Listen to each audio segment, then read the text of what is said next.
radialistas, especialmente ao meu amigo de longa data, o Nelson Pérez, dizer que eu agradeço essa oportunidade e não poderia me furtar de estar aqui. Eu venho de uma atividade militante. Hoje, nós do Partido dos Trabalhadores escolhemos os nossos dirigentes a nível municipal, estadual e nacional. Cheguei um pouco atrasada, mas aqui estou.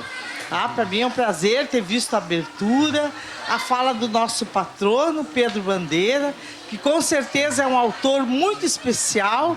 Eu fui professora há muitos anos e sou testemunha do quanto as crianças amam os livros do Pedro Bandeira. Ele é uma pessoa adorável, né? Ele adorável. Esteve aqui, maravilhoso. Professor. Adorável. Realmente não é só as crianças que curtem a literatura do Pedro. Nós, verdade. adultos, também, na medida que lemos os seus livros, ficamos encantados. Que leitura a senhora traz dessa trajetória como detentora do conhecimento e que paralelo poderia traçar com referência ao interesse pela leitura da época que a senhora estava em sala de aula e hoje? Olha, eu acho que a literatura, o livro, é um grande aliado na hora de ensinar, né? Eu não vejo o livro como uma coisa estanque, um instrumento para ser usado à parte. Eu acho que ele é o próprio objeto que pode fazer a criança se encantar. Não é à toa que há livros que não têm escrita para as crianças que ainda não sabem escrever. São desenhos. O importante é que a criança imagina. E eu estou falando porque eu tenho uma certa experiência em trabalhar com literatura. Eu, como amante dos livros, eu usei sempre muito nas minhas aulas. E às vezes eu tinha algumas discussões, boas discussões com as minhas colegas, porque eu entendia que o livro tinha que ser uma coisa mais livre. Não existe isso de dizer, olha, o aluno tem que ler, eu quero que o aluno leia esses e esses livros. Eu acho que tem que deixar mais livre. Livre, porque daí a pessoa vai procurar o que gosta. E em procurando o que gosta, com certeza ela vai se encantar e vai se tornar necessariamente uma leitora. Eu lembro que um dia eu me aproximei de uma criança que retirou um livro bem grosso. Eu, naquele meu instinto de professora, eu iria dizer para ela, olha, esse livro, eu residia em Campo Bom, e essa criança procurou um livro muito grosso sobre os muckers, que é um grupo que vivia no interior de Torres e fez história. E eu me aproximei dessa criança e perguntei, tu gosta desse livro? Tu conhece? O que tu conhece? Por que tu gosta desse livro? Professora, o meu avô sempre me contava a história dos muckers. Ele tinha um sítio perto de onde viveu esse grupo, né, que fez história na região, tinha Jacobina, e aí ela começou a me contar. E por isso que eu vou ler esse livro. Então, às vezes, nós, professores, subestimamos as crianças, entendendo que elas não estão prontas para ler A ou B. Mas eu acho que a criança sempre está pronta. Tem que deixar livre para despertar o gosto. E, professora, inclusive, a senhora está relatando um ponto que a gente discutiu já aqui antes. Ah, que bom. Que é a questão da família fazer parte também desse processo Com iniciador, certeza, né? Com certeza. A família é um ponto principal, né? Eu lembro que agora, pouco tempo antes de me afastar da escola, eu fui substituir um colega. Disse, o que eu vou fazer dentro do português com essas crianças? Bueno, fui ligeiro lá na biblioteca, peguei uns 35 livros de poesia e disse, olha, vocês vão fazer o seguinte hoje, na aula de hoje, nós vamos iniciar escolhendo cada um a poesia preferida. A que vocês mais gostaram, vocês vão ler, vão destacar, depois vão ler e vão fazer uma apreciação. Olha, eu acho que com certeza foi uma das melhores aulas que eu dei na minha vida, porque todos leram, todos opinaram sobre aquele livro, todos entenderam a mensagem e eu fiquei encantada. Então, eu acho que ler é uma coisa de suma importância para as crianças e também para os adultos. E eu, como política, eu fico pensando, quando um regime ditatorial se instala no país, primeiro ele tenta caçar os adversários. Depois ele tenta caçar os políticos progressistas. E quem são os terceiros a serem caçados? A ditadura tem muito medo da liberdade, da autonomia. São os escritores, são os agentes culturais, os artistas, enfim. Então, eu acho que os jornalistas também, né? Então, As cabeças pensantes cabeças não é? pensantes, exatamente. Saber também é uma forma de deter o poder, né? Então, vejo na Argentina, que agora estão falando muito na questão da liberdade, quem é que foi corrido? Desculpando o termo, na Argentina, quando da ditadura, no Brasil, os nossos intelectuais. Então, ter autonomia para pensar é uma coisa desafiadora. E, com certeza, isso tem uma grande importância para cada criança, né? Eu acho que, no momento que as pessoas forem livres para pensar, para ter seus gostos, ninguém vai dominar. Absurdos não vão acontecer na nossa sociedade. Eu acredito muito nisso. Acho que foi Valmor Chagas que disse que diante de uma expressão de arte, quer seja a literatura, as artes plásticas, todo ser humano se transforma em um ser melhor. E eu acredito nisso. Eu acho que é uma coisa que religa a cultura, a arte, a literatura, a poesia, o teatro, a música. Com certeza é uma coisa que religa muito a gente mesmo e até a gente ao infinito, né? Professora Lu, a gente tem visto várias iniciativas no sentido de aproximar o livro, o objeto livro e a leitura, a literatura, do público jovem e infantil. E é o público priorizado em nível federal, em nível estadual, em nível municipal, no sentido da formação do cidadão do futuro, né? Nesse sentido. Mas também é importante, especialmente num país com um número de analfabetos funcionais do Brasil, uma formação do público adulto para a leitura, para a arte, para a literatura, para a cultura.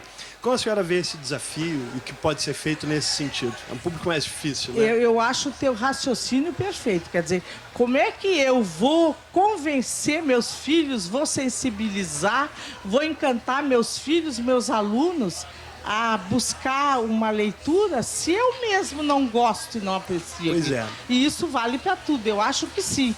Que perpassa pela nossa formação, inclusive, de profissionais, de professores. Todo grande leitor que eu conheço tinha um pai, uma mãe que lia bastante e conta que, quando era criança, ficava olhando aquela cena e se mordendo para saber o que tinha lá que tanto folhavam. Botava a imaginação e queria aprender a ler, né? Isso. Com certeza. Então, um exemplo.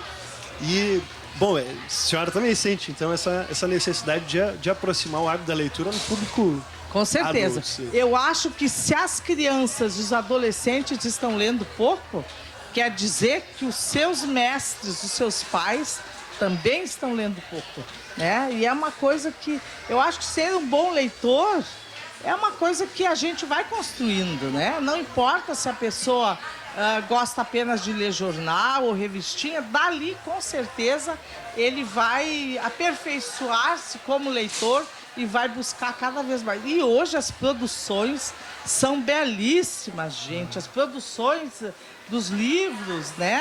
Os efeitos gráficos que tem, são livros muito bonitos, desde a sua capa. E isso, com certeza, encanta muito as crianças, né? Trabalhos de ilustração. O trabalho de ilustração, né? é de uma qualidade que a gente se encanta, né? Tem aqueles livros móveis também, né? Que as figuras se movimentam. Exato. É quase que uma coisa lúdica, mais lúdica, mais mágica. Junto também, né? Lúdico, com certeza. Professora, deixa eu lhe fazer uma pergunta. Eu tenho 47 anos. A minha geração viveu a ditadura na sua mais grotesca forma, ou seja, aquele momento da década de 70, no começo do AI-5, aquela coisa toda. E nós passamos por uma situação na educação muito crítica, onde os professores eram vigiados, onde os professores eram questionados, eram demitidos, havia um problema de se falar em coisas. Eu me lembro de um professor de história que eu tive que nos deu aulas maravilhosas. Ele tinha sido torturado pela ditadura militar e foram as melhores aulas que nós tivemos de história, foram com esse professor, o professor Solon. E ele nos trouxe à luz muitas coisas que até aquele momento nós jovens, Não conhecíamos. 12, 13 anos, sequer podíamos imaginar. Lhe pergunto o seguinte, professora, todo esse preâmbulo para lhe perguntar o seguinte: essa geração que hoje está nas salas de aula como professora, como professor, que passaram por isso, que hoje a geração de 40 anos está ali, dando aula, também esse prejuízo por causa da questão da ditadura, por causa da questão... Dá ainda para se sentir? O estrago foi tão grande assim, professor? Com toda certeza. Eu acho que a ditadura foi danosa, não só no sentido político, mas também no sentido cultural, né? No momento que ela proibia, né, a livre expressão nas diferentes áreas, e às vezes os agentes que eram os responsáveis para cuidar, digamos assim, da censura, eram pessoas extremamente sem cultura, né? Eu tenho um amigo meu, o Jairo Andrade, que foi dono do teatro, agora me falha melhor, do famoso Teatro de Arena, em Porto Alegre. Ele conta que uma ocasião ele e outros atores estavam ensaiando e as armas, e tinha uns trabuco velho lá para encenar. Foi todo mundo em cana e não tinha nada de subversivo. E nem de perigoso. Ninguém, De perigoso na verdade, estava treinando. Ele conta esses e outros episódios. Bom, mas isso até é uma coisa engraçada. Mas o que causou para as letras, para a arte, aquela poda, aquela censura, foi uma coisa devastadora. Mas, de certa forma, também criou grandes artistas em todas as áreas aí. Grandes escritores que, através de forma subliminar, conseguiam passar a mensagem, né? E hoje, quando a gente vê os artistas, tem gente que falta conteúdo, às vezes, no que nós temos hoje na grande mídia, né? Se não é uma rádio cultural, promover a poesia, né? Estar junto com um evento desse, agora, graças a Deus, que esses anos de liberdade nos ajudaram. Mas foi devastador para a cultura, né? Para a liberdade, para a expressão escrita, para as artes plásticas, essa questão da ditadura através da censura. Com certeza. Acho que nos tolheu a todos nós e também aos criadores, as pessoas que estavam na frente, produzindo. Uma professora com toda essa experiência, com toda essa vivência, qual foi seu primeiro contato com o livro? Eu vou contar para vocês. Então, vamos lá. O primeiro, eu sempre gostei muito de ler aquela Cinderela, quando era criança, né?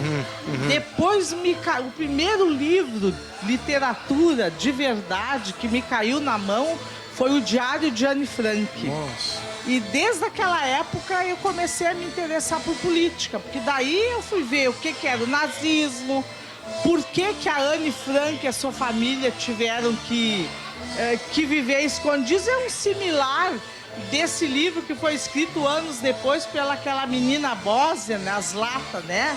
Um livro muito interessante que até hoje ainda existe, né? O Diário de Anne Frank. Não sei em que edição que está, então... Eu sou de me encantar muito por alguns livros. Outro livro que eu me encantei quando peguei o tal de livro, nunca mais entreguei para minha amiga, eu comprei outro para dar para ela, foi Confesso que eu Vivi, do poeta Neruda. Chileno Neruda. Eu fiquei tão encantada com aquela riqueza de vida, de experiência. Eu tenho até hoje o livro guardado lá. O livro emprestado, como sempre. Emprestado. Aí comprei um outro para devolver para minha amiga. Já ficam duas dicas aqui, então. Diário de Anne Frank. Beleza. E Confesso que Vivi. Beleza. Vamos anotar essas dicas e quem deu para a gente poder depois repassar. Olha a dica da professora Lu. Eu estive procurando um outro livro agora na feira para dar de presente para uma amiga. Cheguei ali e já encomendei. São Cartas de Amor da Frida Kahlo.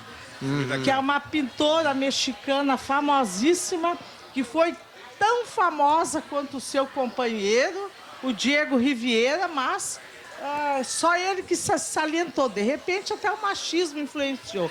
E ela sofreu muito, porque em determinado momento eles viveram uma experiência de um desastre a qual ela foi acometida. Então essa é uma dica, Cartas de Amor de Frida Kahlo. Cartas de Amor de Frida Que Kahlo. ela escreveu Hoje- pro Diego hoje eu Rivera, o acho que- grande muralista mexicano. Hoje eu acho que ela talvez tenha mais repercussão do que ele, mas não na sua época. Ele pintava interiores de palácios. Ele era famoso, né? Mas olha o só, sapo, né? isso Ele é era o mais ou menos que nem a Camille Claudel e o Rodin.